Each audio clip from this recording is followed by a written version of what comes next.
ناغه په بخاری کې خو 50 قسمه مونږ دې مونږ کوم مونږ کو نو دې جاهل ته دا پته نشته دی چې مونږ خو یو قسم دی خو ته مونږ ته کېنه چې مونږ درته بخاری وایو ټول دین په یو حدیث کې نه چې دا ټول حدیث کتاب الصلاه راجمه کې تا ته دا غینه مونږ جوړ شي دا مونږ دی صحیح ده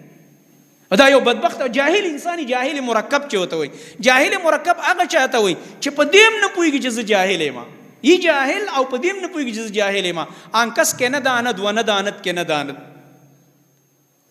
دی جاهل ته وایا راځه د دنیا یو مثال در کوم د دنیا یو مثال در کوم میډیکل کتاب برا واخلي په دې میډیکل کې وګوره دا ټول کتاب کې دا مختلف نظامونه دي دا د اعصاب نظام دی دا د زړه نظام دی دا د معدې نظام دی دا دورانی خون نظام دی دا د پټو یو نظام دی دا فلان فلان نو په دې کې کته یو پاڼه وي یا یو چپټر په دې کتاب کې وي نو ته به چې بس ټول میډیکل هم دا دی مړو دا څنګه میډیکل دی دا خو شل قسمه میډیکل دی شل قسمه ټول یو میډیکل دی یو علم دی خو دې کې مختلف شعبې دي دا ټول چې راجمه کې یو میډیکل به جوړ شي دغه رنګ په نظام کې مختلف وضاحتونه چې یو انسان په دې سټیج کې نو دا علاج پکار دی کدا سي دل دا یو تبه ده او پای کې شل او سل پورې علاجونه دي ته بس چې یاره دا ډېر جاهل ډاکټر دی دا اوس دا د طبي علاج دی کدا بل دی کدا بل دی یو تبه ده ډاکټر له یو کسره شي ته 2 ګولې لیکي بل ته وایي صرف وایي مړه پیناډال استعمال وته نو هیڅ ضرورت نشته بل چې ورل راشي هغه طبقه ټیسټونه مولي کې او سلور قسمه دوايانې ورته ولي کې ته بس چې یاره دا لا سو قسمه تبه شو دا کومه دا اوس پکې کومه تبه شوله او دا څنګه میډیکل له دا ستا فن نه دی ته جاهل یا ډاکټر به درته غوسه شي بی عزت به دي کی دا ستا فن نه دی زه پوهیږم کنه هغه ته چې زه وګورم ما ته پته لګي چې رده ته د دې سي ضرورت ته یو عالم ته مخ ته کېنه چې تا په دې پوهیږي چې د دې حدیث څه مطلب دی ته د خپل ذهن مطابق مطلبونه روباس ته په خپل ذهن باندې تشریحات کړه دي رسول الله صلی الله علیه وسلم چې د مونږ کومه ډانچه ذکر کړی د ابتدا نه واخله تر دې پورې چې د طهارت نه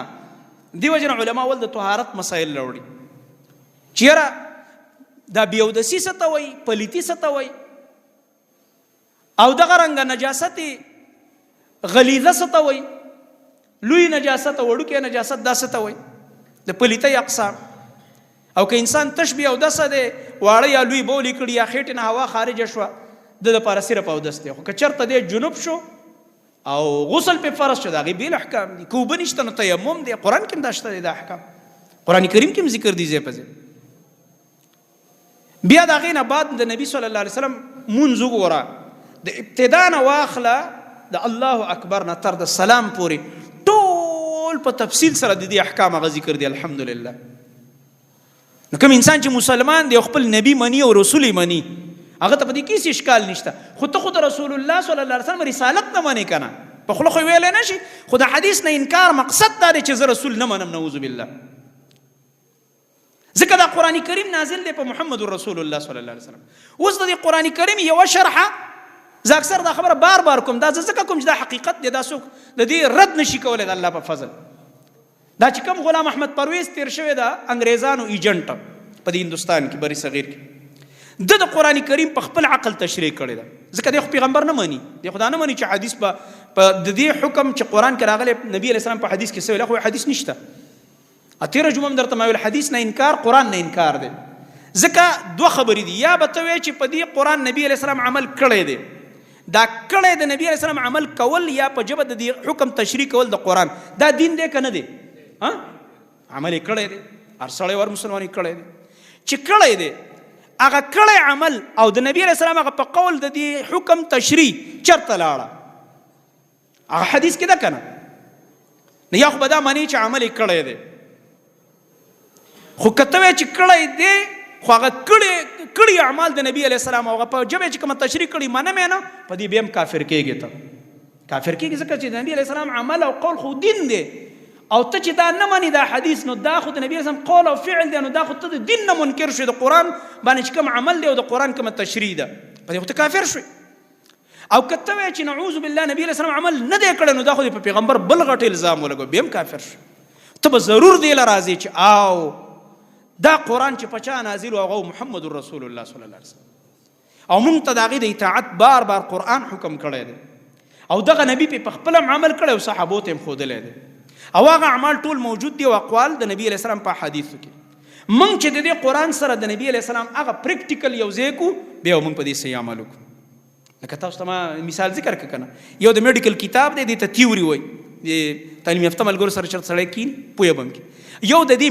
د دې پریکټیکلی چې په دې تیوري باندې به ته عمل څنګه کې. نو میډیکل والا ډاکټر صرف کتاب نه ویلې هغه پریکټیکل کړی په هسپتالونو کې ډیوټي نه کوي الکه دلته کټ ولګوا پټۍ ولګوا انجکشن ولګوا ډراپ وخېجوا دا وکا نشه ورکه دلته انستیزیا والا دا کار کوي. نه بعد به وروسته ډیګري اخلي. هر کتاب سره عمل وي. نو قرآن الله به عمل نعوذ بالله نازل کړی چې بس استشي وایا او نبی علیہ السلام او صحابه په عمل نه کو. نو چې کړی دی په او زمونږ ټولو دا ایمان دی چې نبی علیہ السلام په عمل کړی په قرآن صحابه کرام رضی الله عنهم کړی دی هغه عمل د نبی صلی الله علیه وسلم په حدیث کې موجود دی الحمدلله. او دا حدیث را رسیدلی په سند باندې او دومره په باریک بینۍ سره دا یو حدیث محدثین واخسته دومره احتیاطي په دې کې کړی دی چې معمولی د یو راوی په باره کې دا راغلی دي چیرې د حافظه ټیک نه وه په حدیثو کې غلطېده هغه نه حدیث هم نه دی اخستی که نقل کړی بیا ورسره لیکلي دا ضعیف دی کې دا فلانې راوي راغلی کمزوری.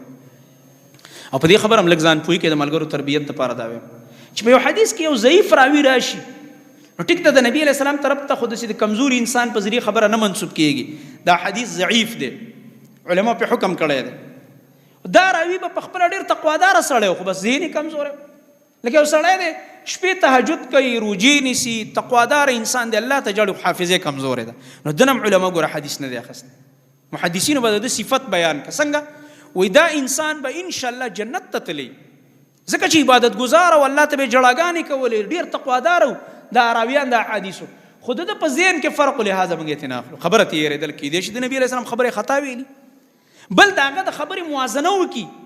د بل راوي سره چې دا حدیث را نقل کړی نو چې کله یو هغه راوي چې د هغه حافظه هم قوي ده او رښتیا یې ټول عمر ویلي دروغ هم پرې نه دي ثابت د هغه د دور ملګري د هغه استادان د هغه شاګردان ټول پرې ګواهي وکړي هله هغه راوي قابل قبول وي دا څه ګپ دی. نو هغه راوي چې کوم دا حدیث را نقل کړی د هغه حدیث د خلاف نو علما ځکه وایي دا ضعیف دی او دنه خطایي شوی دلته ګوره ځینې کار نه دی. نو دې وجې نه کوم چې صحیح دین دی الحمدلله د صحیح راویانو په ذریعه راغلی